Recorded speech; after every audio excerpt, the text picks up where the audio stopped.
Disclaimer. This is educational purpose video only. I didn't harm anyone. I used my own device during explain of this method, so please don't use this method any kind of illegal or malicious activities. Because hacking is crime. If you do this, then it can land you in jail. I'm not support any kind of illegal or malicious hacking.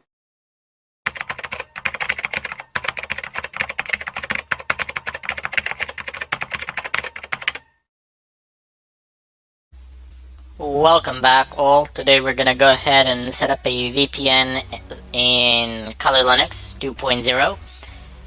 I'm using a virtual machine. If you're not, doesn't really matter. The procedure is pretty much the same. So it doesn't matter which operating system is running as your host. I'm running a Fedora as my host, but doesn't really matter if it's Windows or Mac or whatever else there might be out there. Completely irrelevant. Just have as long as the virtual machine is functional, it should work.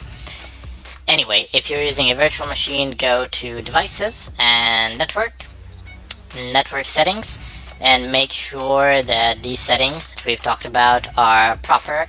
So it doesn't necessarily need to be in bridged mode, but I'm using bridged mode.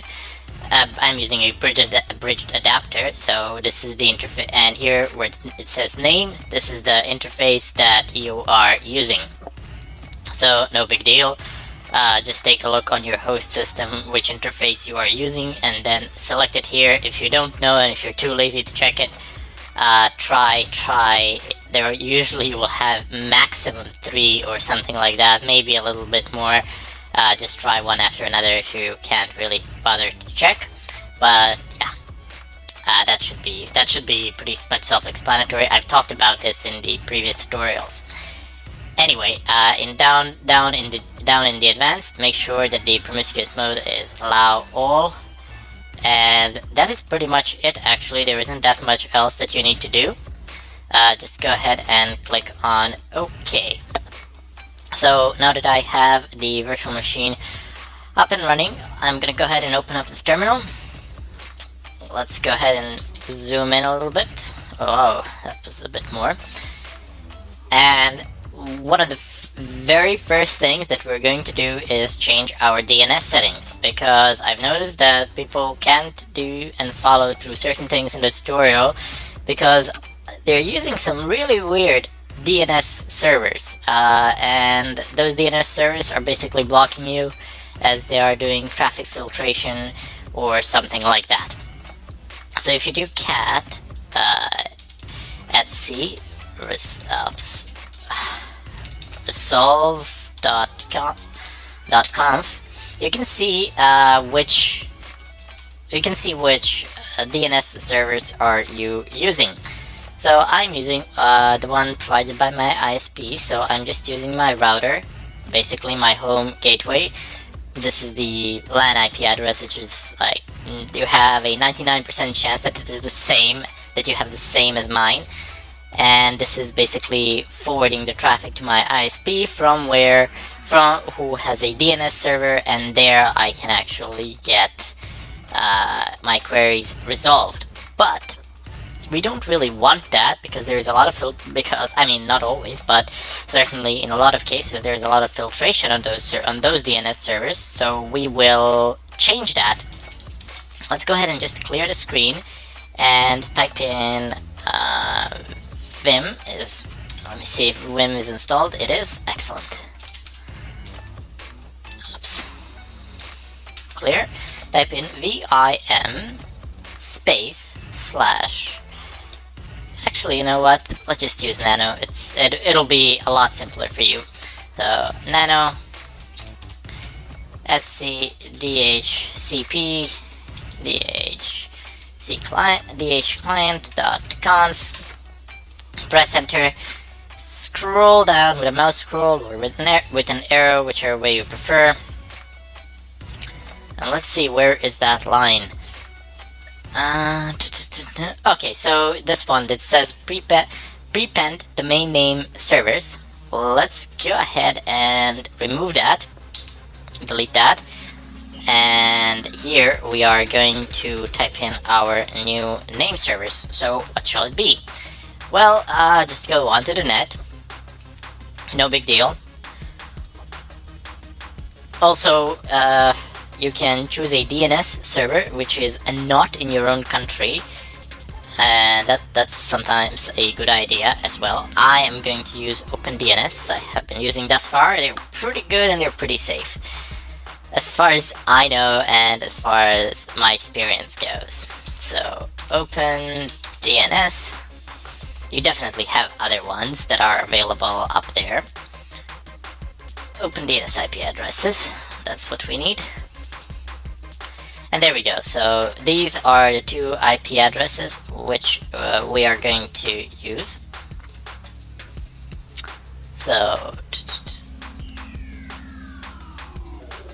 where is the right, the GNOME interface? By the way, if you're wondering how I am doing this, you know the button in Windows that you press for start? It's in between Control and Alt. It has a Windows sign on it. So if you press that button, it's gonna split the screen into multiple windows.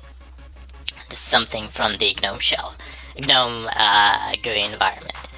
So go ahead and paste one IP address here, and then type in a comma, and then space, and then take the second IP address.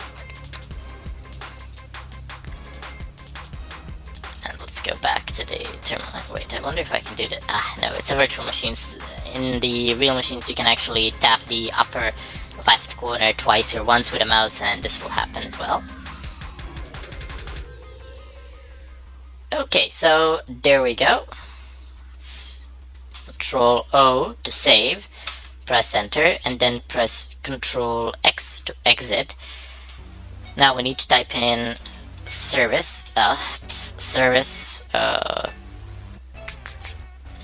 network manager restart. Now we're gonna do cat etc resolve.conf, and here you go. So I have this one, I have this one, and then I have the ISP down at the bottom. Now there was a way of removing this one at the bottom as well, but this is almost never going to get used. I mean, the second one is almost never going to get used, unless there's some load balancing on the OpenDNS in between the two IP addresses.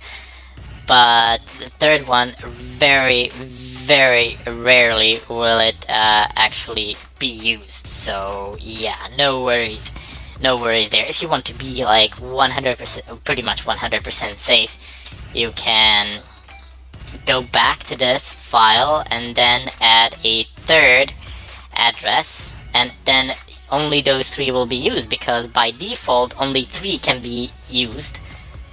You can have one main and 2 failsafes, and I am going to go ahead and type in I'm gonna go ahead and use the Google one, but you don't have to use whichever one you want. I'm just using an example here. I prefer to use OpenDNS, and you can definitely find some fairly anonymous DNS servers out there on the net. Please be careful. Once you find the DNS servers, go onto the forums and see what people have been saying about those DNS servers. What is their reputation like? Do they protect? Do they do something mischievous or something like that? Do they do some? Is it like a fake thing that you just happen to stumble on across the net, promising you a lot of things but delivering nothing, and just redirecting you to some advertising sites or redirecting you to malicious sites? So just be very careful and with that, and make sure that you select the reputable ones. Anyway, just go ahead and press Control O to save as before, enter Control X to exit, and then we just need to restart the network manager again, no big deal. Now we can go ahead and cat out the etc resolve.conf, and you can see that we have 1, 2, 3, and you have a note: the libc resolver may not support more than 3 name servers. the name servers listed below may not be recognized. Actually, they won't be recognized. So you have, I've just listed these three as an example, but you can take a DNS server from anywhere on this planet Earth. So, for example, if you are in the US, or if you are in Japan, or if you are in China, or in Germany, or something like that, you don't necessarily need to choose a DNS server from that country. You can choose a DNS server from some other country. You can choose, so if you're using a VPN, you don't want, or proxies, if you're using proxies especially, you don't want to afford any DNS. Basically, if somebody sees okay, let me put it like this, I'm confusing you a little bit here.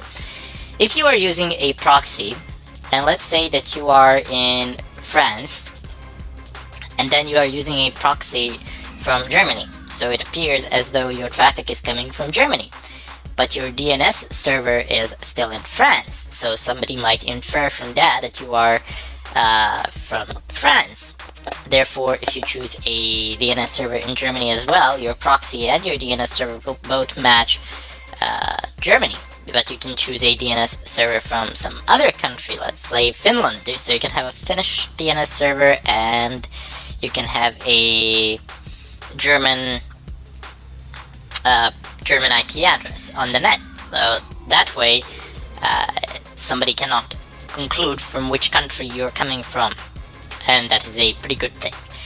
Another note is that DNS servers, by default, they don't log queries, but it would be a massive operation to log all the daily queries. Maybe somebody does it, I don't know, I cannot guarantee it to you. I know that the DNS servers by default, you can install a DNS server and configure it, and you will see that by default it doesn't log queries. But, somebody might set it up or something like that might happen, so be very, very careful which DNS servers are you using. Use the ones that that have a good standing reputation, and you can also use the ones in countries which have a good standing reputation in terms of respecting user privacy. For example, Netherlands is one of very good examples. I think Sweden as well is pretty good there, and there are some other European countries and countries worldwide that I can't think of now at the moment, but doesn't really matter. You can look this up on the net. It's pretty, the information is widely available. So from which countries can you choose the DNS servers, and which DNS servers should you choose? Now, I'm sorry for making this lengthy, but I do want to explain a couple of points here before I wrap it up and then go into the VPN setup itself. I've had people before who stated that they've had problems when they changed the DNS, and then they've changed the DNS, and then they've used the VPN, and the DNS leak test still shows that their DNS is in the US. Well, yes, because the DNS server you've selected is actually from the US. So if you just choose another one from another country elsewhere in the world, it will just show that the DNS is in that country. So you don't actually have a DNS leak, it's just that that IP address on that DNS server is physically located in the country of your origin. So if you just choose another one, you will be fine. Anyway, in the follow-up tutorial, I'm running a little bit short on time, so in the follow-up tutorial, we're just gonna go ahead and continue with this, download the files that we need to download, and connect to the VPN service.